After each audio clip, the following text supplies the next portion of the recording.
Níos a gluisin sibh me. Feicim puncunaí beag go glasan sin agus is cór go maithe sin a chuil is sagad os clúi mé meascóis. Beanin si go maith. Ach, níl mé ctíochna go fóil caithe mé tseicáil ar a microfón. Sé an íseol. Na háiríonaí. Ok, ardói mé an íirde. Níl me sásta leis mar tosa. Bhfuil muid éire hinní íirde beag an beag. Aerach mé reis a ríis. Níl me sásta go fóil. Cuidir mé súscutí cit fan géada. Nais feicim muid céad árlós leis na puncunaí beag go glasa. Ne. Bhí seachta mé ágáil ar ua eibríoch stócha ach seamú. Ok, hai. Bhíonn seo le roint scéalta nuaíochta ón tríochú lá mí lúnasa chábhíle san 19. Bhain an príomh scéal an le inniuh bhfuil príomh fictúr an le inniuh leis an achran sa múrascail. Well, nárigan na haráibe náríre sin fictúr tócaí ar an iompróir Aerach Abraham Lincoln sa mhairge arábach. Tá sin na cheannas idir Mericeá agus an Íaráin. Céim fágúil Mericeá sa múrascail? Ach, tá teannas seo ag cothú risca coimhlinte nó ainis nó Kashmirte. Ach, tá dóchas an, deir siad, mar tá ceannairí na híráin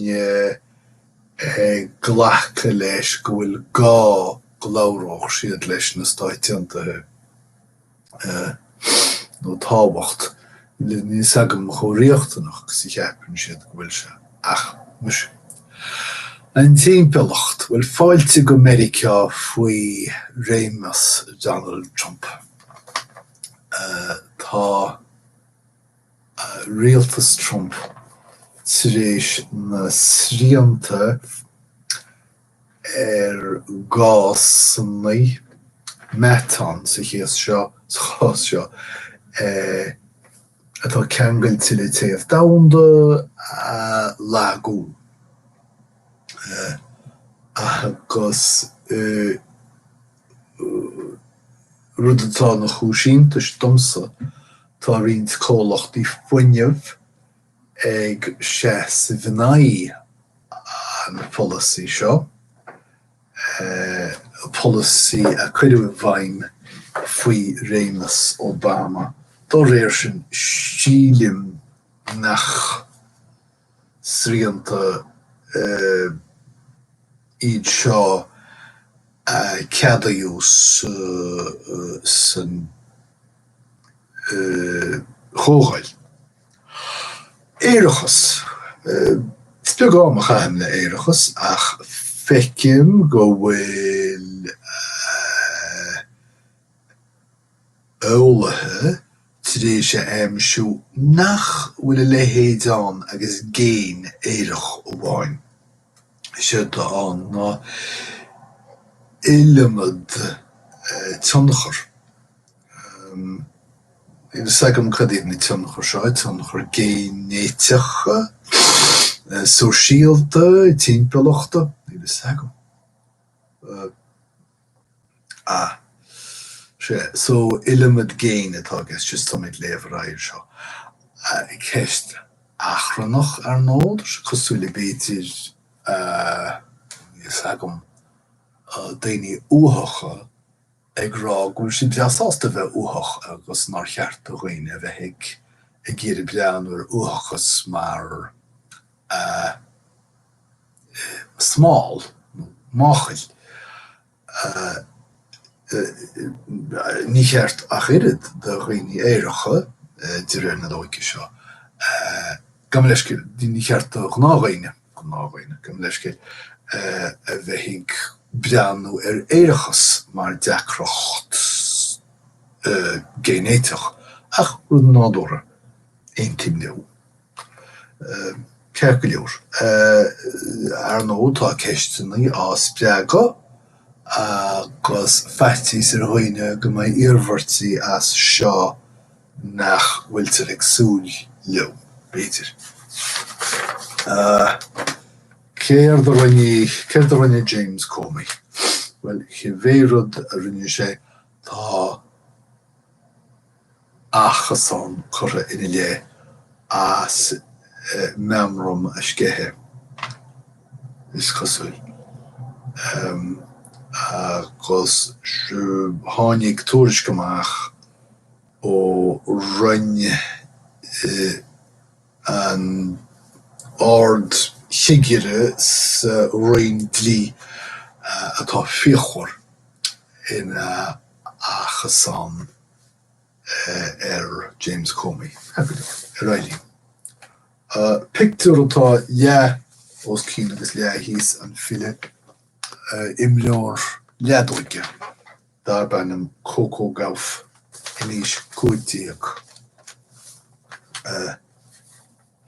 Cainteanna sin ar cheart a dhéagóirí bheith gimmert éon sport bhain profisiúnta agus gus cínte gohfuil an cailín seo inis cúitíag gimmert leadóig go profisiúnta. Céir a séidir dhéanana. Ceir go leor tá sí dulta Aerach go dtí an tríú runda sa chomórtas as cuilte leadóige san ospáitianta. Jeffrey Epstein an scoutéir. Bhí cearcail óga timpeall Jeffrey Epstein agus in san cearcail óga seo bhíhas á mealla cailíní óga don Epsteinach. Seo sampla den chalín Haley Robson sé bliana déag in South Florida agus tháinig duine chaice le ofrail spéisiúil, tariscint spéisiúil bhaith léiche súthireacht caiimime po seo lorgan seo. Níl sag mo muil go sé scrífa sí sa gceart agam. Má áhhaas go sús ar nó le soin agus tá sagam na bud sé sin ceart. Súthire marcáilte agam freisin súthireacht bhaith léiche súthireacht a dhéanamh chun airgid a thuilimh. Bhí sí a dhéanamh gan ile ach tám. Níl sagam an bhfuair sí airg an tairgid. Ok, roilim. Ó nó, se. Kirsten Gillibrand. Éis cuí go dó. Bhí an solas dearg aici ach bhí tacaíocht tearc freisin. Agus scrúdú seo feachtas Kirsten Gillibrand dá ainm nuachán na naonlachach agus mar a luic an bheachtas. Cuirtar síos an sáin, an táin in a ráisí. Ganach trí seachtaí aice chun bhealacha áilisteach san díospóireachtaí uachtaránachta. Ní rá 130,000 dúntóis sásta Sias ver son ach bhí harigad móraice agus chaisi $1.5 milliún isteach a bheachtas fógraíochta ach ní éidir léiche agus hepit na tíspóireachtaí a bhaint amach agus teidir sias a rás. Bhfuil scéalan sin sort stocha. Lucht na bheist na buí sa rank. Tá siad sira I lár na timpeán agus glasí tintis cosúil. Ginteachtaí trádála idir na stáitiantathe agus an tím nílis ag na cólachtaí ceart becheart ó bhíon. Fri rada in Apple na itse seo hiad DoorDash agus a léid Uber Eats is chosúil gohfuil siad ag geara táilí móra rud atá ag chur ólach mór airgid na béalanna. Ach nach raibh daoine seachata ag na béalanna hena féin. Saitlim sin. Cuine an duine seachata agus náidíon gnó le DoorDash agus Uber Eats. Siimplí sin.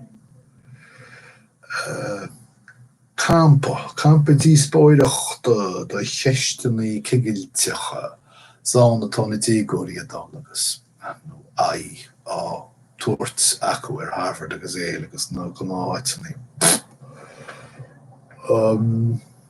Well, tá